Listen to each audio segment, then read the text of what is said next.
everyone. My name is Stephen Redman and welcome to Pastor's Library. This is the channel where we discuss everything to do with theology books, books that might have a presence on a reading list for a bachelor's or master's degree in theology or in biblical studies, or simply for some course for seminary, or perhaps you've just seen the book advertised or you've seen it at a friend's house. Whatever it is, we want to talk about some of these books, and I trust that it will have some interest to you. If you like what we have to say today, please leave us a thumbs up on YouTube. It helps the algorithm, it helps popularise the channel, and thank you so much for your support so far. This week, I wanted to look up something about the creeds, and I pulled out everything in my library that has to do with the creeds, and I thought this would make a good subject for Pastor's Library. Now, let me say to you firstly about the creeds. I was brought up in a Pentecostal church. I pastor a mainstream charismatic church these days, but in the traditions that I've worshipped in my life, we have never used the creeds. But an awful lot of mainstream denominations do use the creeds. The Church of England, the Episcopalian, the Roman Catholic, the Baptist, the Methodist, the Presbyterians, and others use the creeds in many services during a week. And I read a book about the creeds some years ago, and it started me off on a journey, and I preached my way through the Nicene Creed. And that was, for me, a great learning point, because the truth is, whether the creeds are part of your church tradition or not, and in my case it was a not, they are an incredibly good resource for looking at what the Christian basically does believe, and we thank God for them. So I've just got a few books that are on my shelf about a subject which, like I say, is not particularly part of my tradition, but something I am interested in. And I'm going to start with the one in my hand, which is by Dorothy L. Sayers. Yes, I'm talking about the detective fiction writer. I grew up watching a TV show that was based on some of her books. And the truth is that she was a Christian, and during World War II, she had a regular radio show where she discussed things about Christianity and the Bible. So this book is called The Christ of the Creeds and Other Broadcast Messages to the British People During World War II. Now, as you can imagine, this was written a little bit beyond the normal scope of quotation for university papers. It was actually first published in 1941. Now, you look at this and you think, Stephen, that's in very good condition, isn't it? And that's because this is a reprint that was published in 2008. And so I would always try and emphasise the reprint date if I wanted to quote from it. There's simply 98 pages here.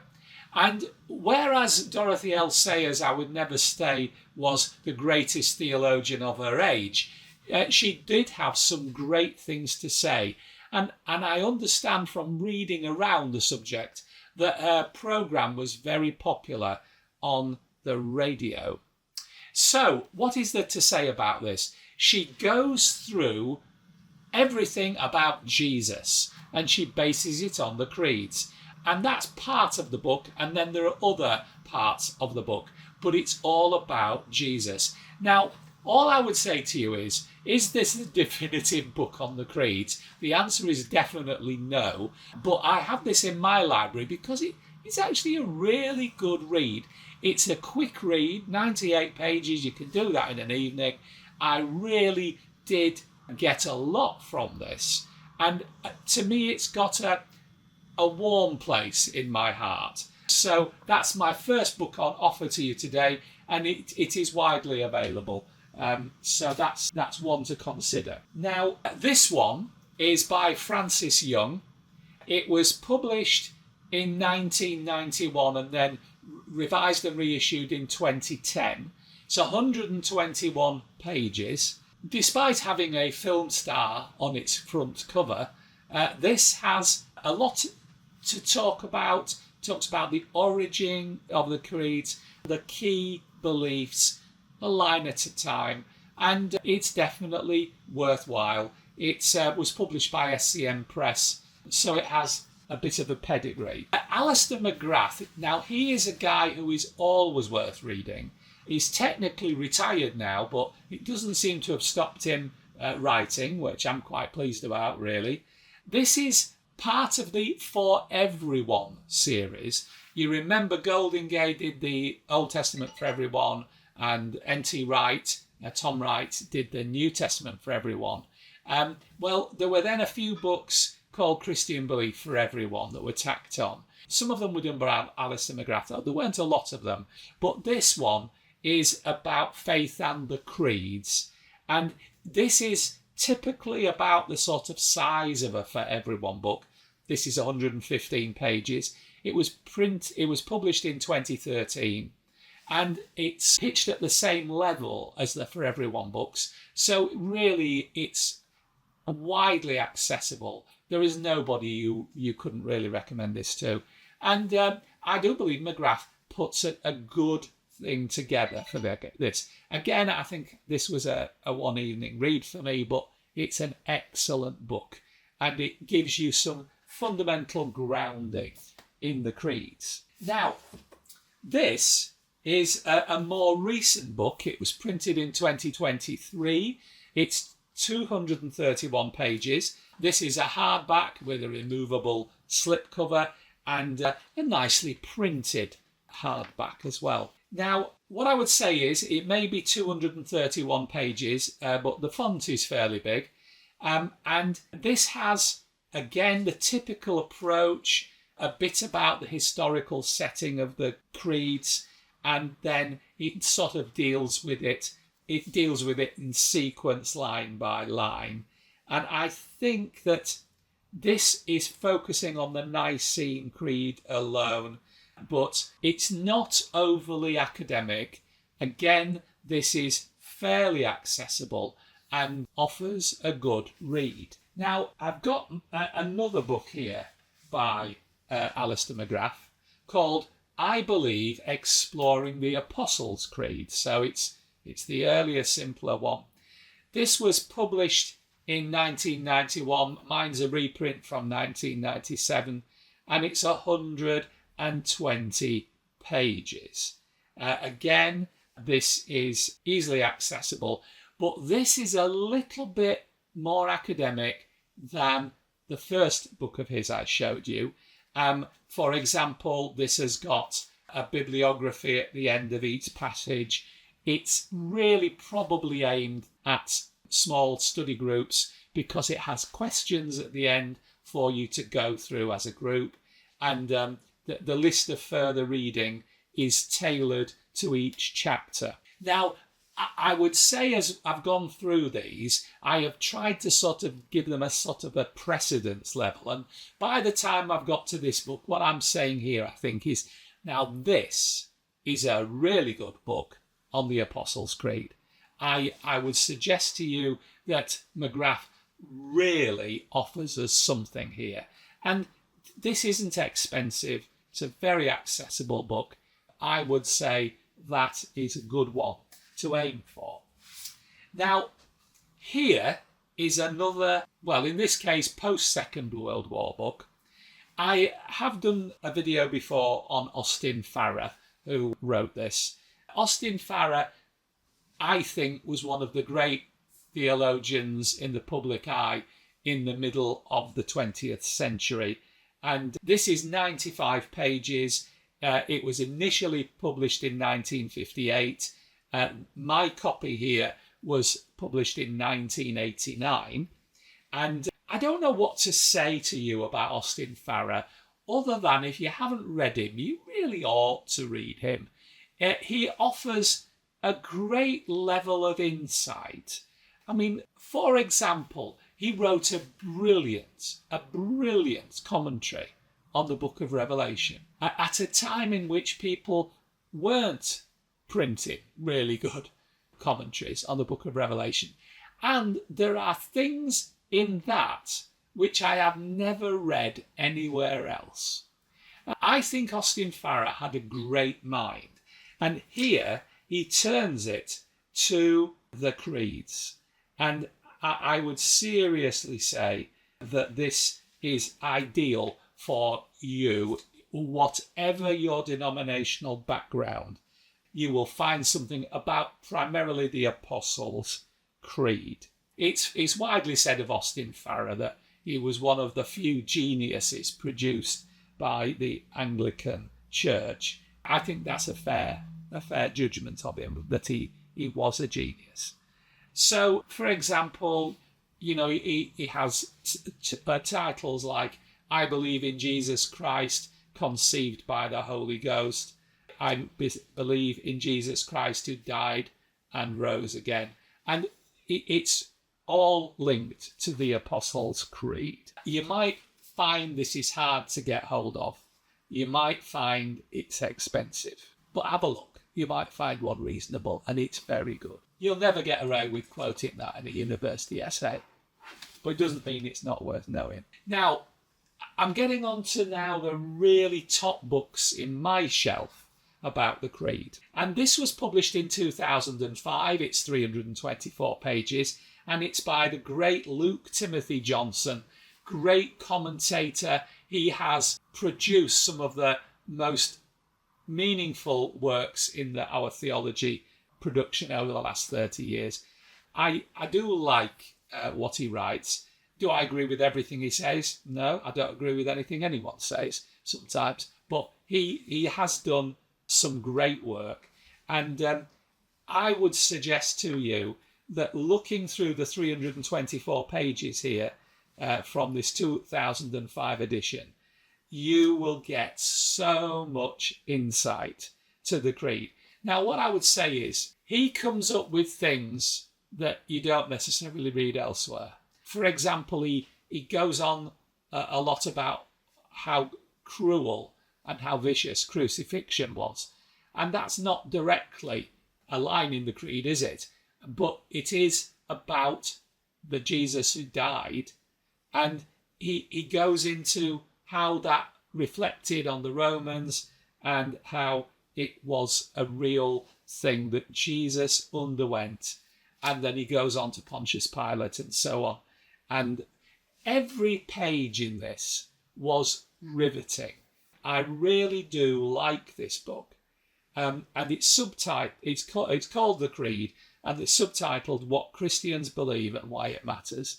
That's a good one. It is a really good one. Now, my top two, I think, are the ones you would buy if you are leaning academically, if you are writing essays, and perhaps even if you want to really put together a great preaching series, The Creeds.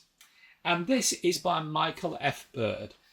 Mike Bird, great guy, publishes a lot, has a great blog. And this is called What Christians Ought to Believe, an introduction to Christian doctrine through the Apostles' Creed. Now, he has also done a sort of a systematic for greater detail, but this was published in 2016.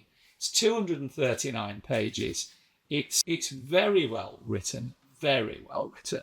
This goes through, again, almost line by line, and it has recommended reading at the end of each chapter. I would suggest to you, you can never really go too far wrong with Mike Bird. This has got 14 chapters, so it's got 14 lists of further reading. And it's got good indices, and seriously, as a hardback, this wasn't expensive, I didn't think. And to my mind, it's probably the first thing I would get off the shelf when looking at the creeds. And when I say that the creeds, this is fundamentally about the Apostles' Creed.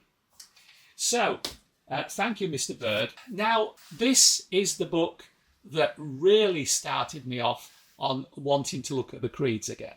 This is new, 2024 publication, 768 pages. This book is called A History of Early Christian Creeds, and it's by Wolfram Kinzig, and it's a De Gruyter textbook.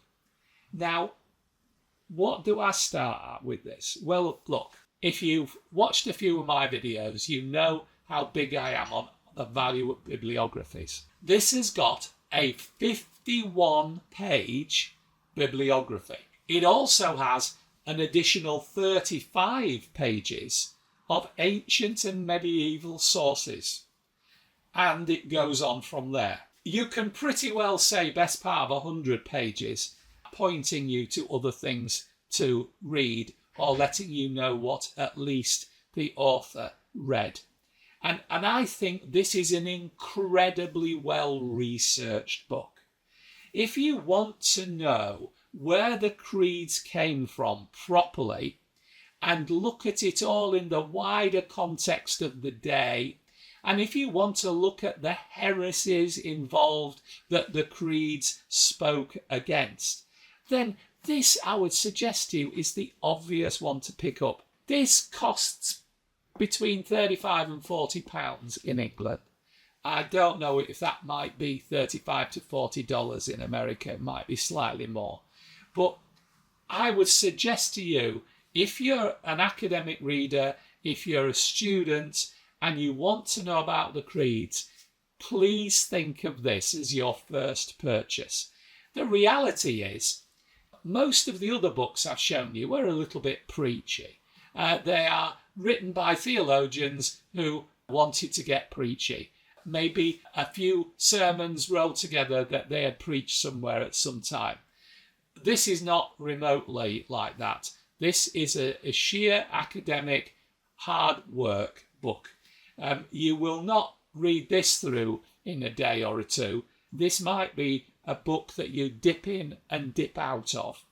But the 768 pages are rich. I have to say that Kinzig, I don't think is difficult to read.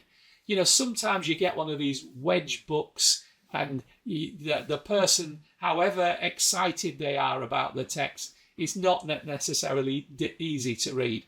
I would suggest to you this is okay to read, but it is not a light read, and that's what you have to think about.